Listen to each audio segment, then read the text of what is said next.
कन्हैया लाल की जय।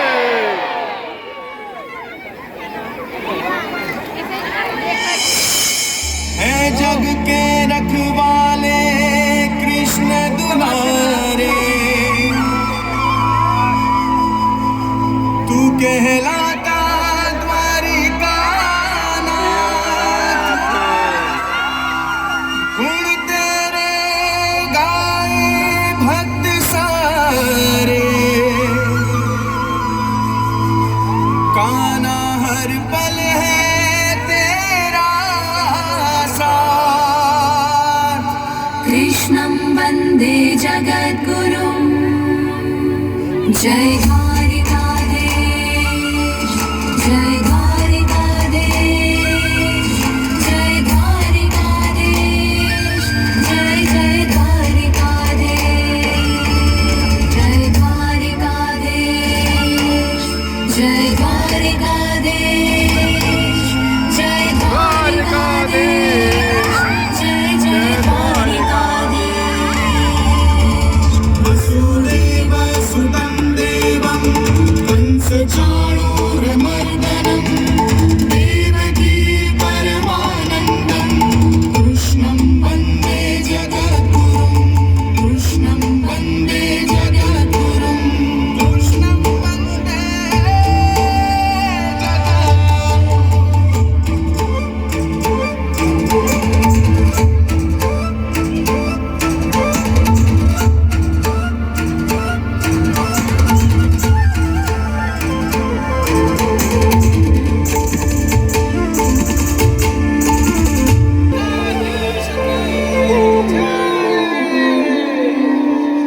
अदरं मधुरं वदनं मधुरं नयनं मधुहसितं मधुरं, हृदयं मधुरं कमलं मधुरं, मधुराधिपतिरखिलं मधुरं, मधुराधिपतेरखिलं मधुरं, वचनं मधुरं चरितं मधुरं, वसनं मधुरं वलितं मधुरं, चलितं मधुरं प्रमितं मधुरं, मधुराधिपतेरखिलं मधुरं। श्री कृष्ण गोविंद हरे मुरारी, हे नाथ नारायण वासुदेवा, जिह्वे पिबस्वामृतमेव देवा, गोविन्द दामोदर माधवेति, गोविन्द दामोदर माधवेति। श्री कृष्ण शरणं मम, श्री कृष्ण शरणं मम, श्री कृष्ण शरणं मम, श्री कृष्ण शरणं मम, श्री कृष्ण शरणं मम, श्री कृष्ण शरणं मम।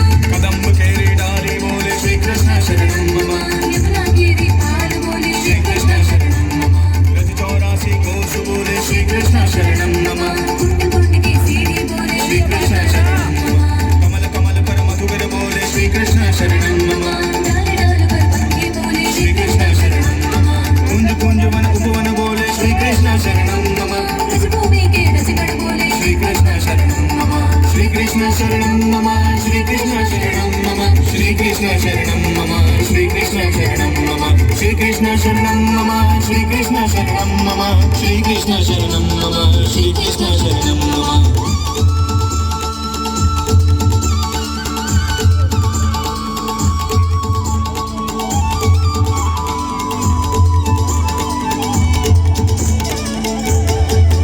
अच्युतं केशवं कृष्ण दामोदरं रामनारायणं जानकी वल्लभम्, अच्युतं केशवं कृष्ण दामोदरं, रामनारायणं जानकी वल्लभं। कौन कहता है भगवान आते नहीं,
सुनाई देता है आपको? केवल जल बहने का शोर, या पहचान पा रहे हैं कोई कथा? ये है गोमती नदी का अंतिम तट। कोसों की दूरी तय कर यहाँ मुझ सागर से मिलने पहुंचती है गोमती। नदियां अपने उद्गम स्थान से समुद्र तक अकेली नहीं पहुंचती। पूरी यात्रा में अपने साथ कई सारी घटनाएं और कथाएं लेकर आती हैं, और इस प्रकार हम सागर बन जाते हैं ऐसी कई कथाओं के कथाकार। किंतु आज जो बात मैं आपको बताने वाला हूँ, वह न तो कोई नदी ने मुझे बताई है और ना ही किसी पर्वत ने। ये मेरा अनुभव है, या तो कहूँ मैं स्वयं ही अंश हूँ उस ऐतिहासिक समय का।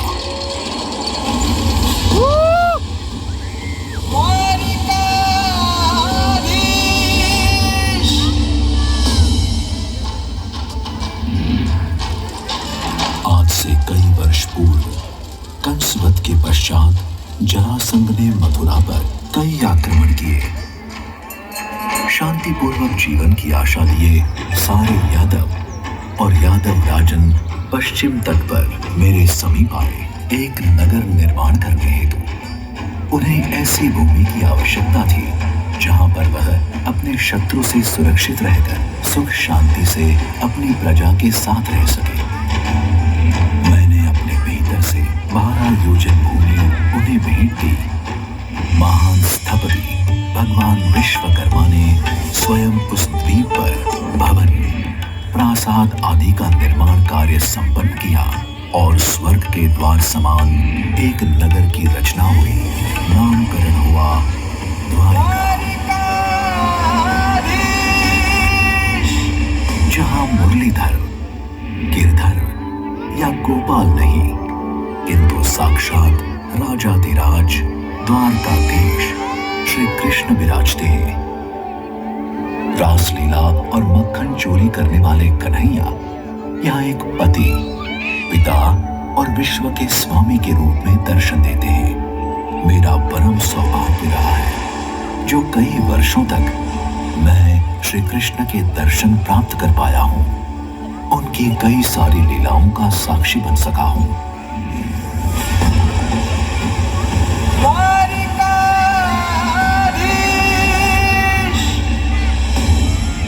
एक बार नारद मुनि के कहने पर सत्यभामा ने एक तरफ अनमोल वस्तु और एक तरफ श्री कृष्ण को तुला पर रखकर तुलना करने का प्रयोजन किया। अपने सारे रत्न एवं सुवर्णाभूषण रखने पर भी कृष्ण का पलड़ा तनिक भी ऊपर नहीं उठा।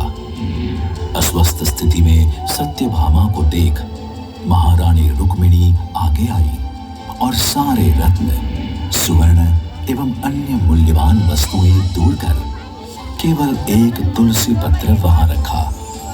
बस इतने में श्री कृष्ण का पलड़ा ऊपर उठ गया और तुलसी पत्र का पलड़ा भारी होने के कारण नीचे आ गया।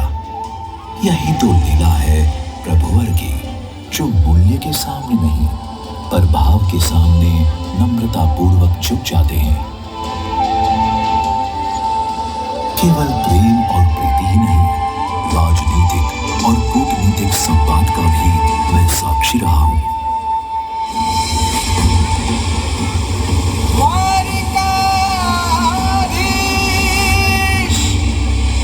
एक दिन की बात है, महाभारत युद्ध प्रारंभ होने के कुछ समय पूर्व श्री कृष्ण शयन कक्ष में आराम कर रहे थे। उस समय युद्ध में सहयोग मांगने के लिए सुयोधन आए और प्रतीक्षा करने हेतु भगवान के मस्तिष्क समीप बैठे। कुछ क्षण पश्चात अर्जुन का आगमन हुआ। वह भगवान के चरण कमल समीप बैठे। निद्रा टूटते ही प्रभु की दृष्टि प्रथम अर्जुन पर गई। उनसे आने का प्रयोजन जाना और कहा वह उन्हें समर्थन देते हैं। तुरंत सुयोधन ने स्वयं प्रथम आए हैं तो समर्थन उन्हें मिलना चाहिए, ऐसी बात क्रोधित होकर कही। तब श्री कृष्ण ने 2 विकल्प दिए। एक तरफ उनकी अक्षौहिणी नारायणी सेना और एक तरफ आयुध रहित स्वयं भगवान श्री कृष्ण। अहंकारवश वर्ष ज्येष्ठ गौरव ने सेना का चयन किया और अर्जुन ने नम्र भाव से श्री कृष्ण का सानिध्य प्राप्त किया। मैं महाभारत युद्ध के पूर्व ही परिणाम जान चुका था। जिस पक्ष में प्रभु स्वयं हो, उनकी विजय निश्चित होती है।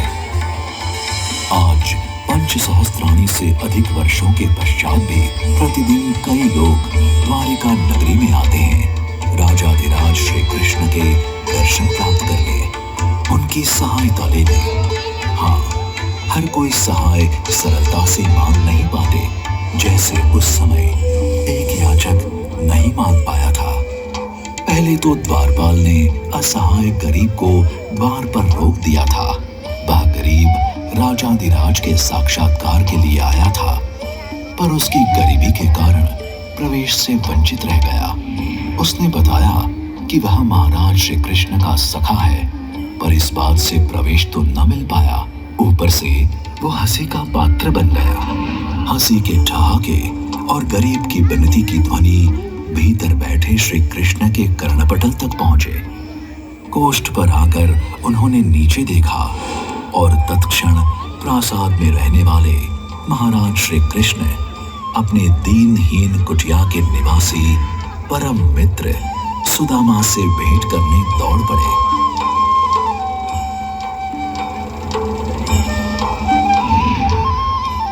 वर्षों पूर्व सांदीपनी ऋषि के आश्रम में 7 शिक्षा प्राप्त करने वाले सहपाठी के दर्शन ने मानो उन्हें वापस उस समय का कृष्ण बना दिया। उस क्षण एक राजा नहीं, मित्र दौड़ रहा था, केवल मित्र।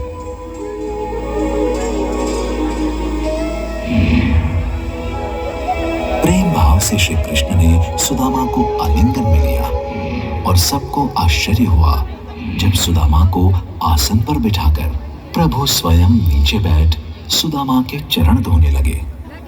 बेचारे सुदामा आए थे अपनी दरिद्र स्थिति में मित्र की मदद लेने, पर व्यक्त नहीं कर पाए। अपनी धर्मपत्नी के भेजे हुए चावल सुदामा ने कृष्ण को खिलाए। एक मुट्ठी चावल भगवान ने खाए और पूरा स्वर्गलोक सुदामा के नाम किया। दूसरी मुट्ठी खाते हुए समग्र पृथ्वी लोक सुदामा की झोली में दे दिया। तीसरी मुट्ठी ग्रहण करने ही वाले थे, तब लक्ष्मी जी ने उन्हें रोका और कहा, प्रभु अपना वैकुंठ भी दान न कर देना। सुदामा तो मित्र का प्रेम पाकर ही संतुष्ट हो चुके थे। वह तो अपने घर पहुंचने पर कृष्ण की लीला से ज्ञात हुए। काल चक्र घूमता रहा और आज श्री कृष्ण की वह द्वारिका पुनः मुझ में समाई हुई है। किंतु सारे भक्तों को आज भी द्वारिकाधीश मिलते हैं। द्वारिका एवं बेट द्वारिका के निज मंदिर में। बेट द्वारिका आस्था का यह स्थान है जहां सारे भक्तगण मुझे लांग कर जाते हैं।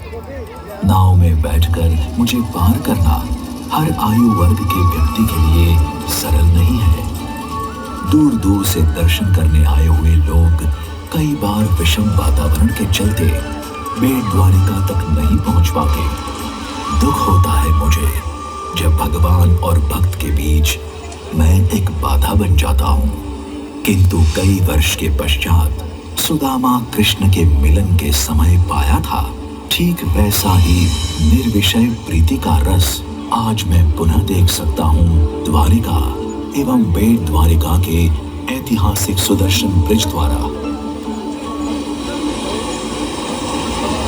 जुड़ाव के इस पावन पर्व पर मोदी सरकार के इस प्रयास से बेट द्वारिका तक पहुंचने की यात्रा की अनुभूति और यात्रा का प्रकार दोनों नवीनतम हो जाएंगे।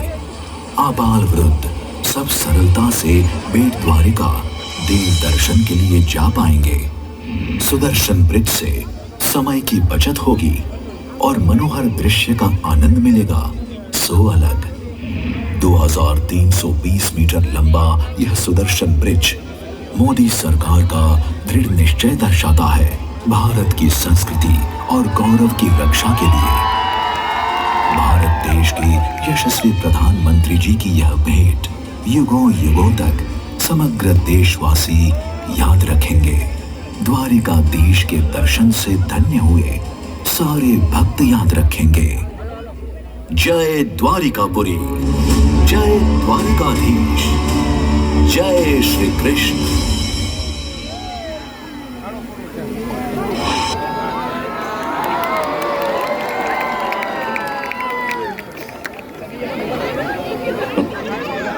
जय द्वारकाधीश।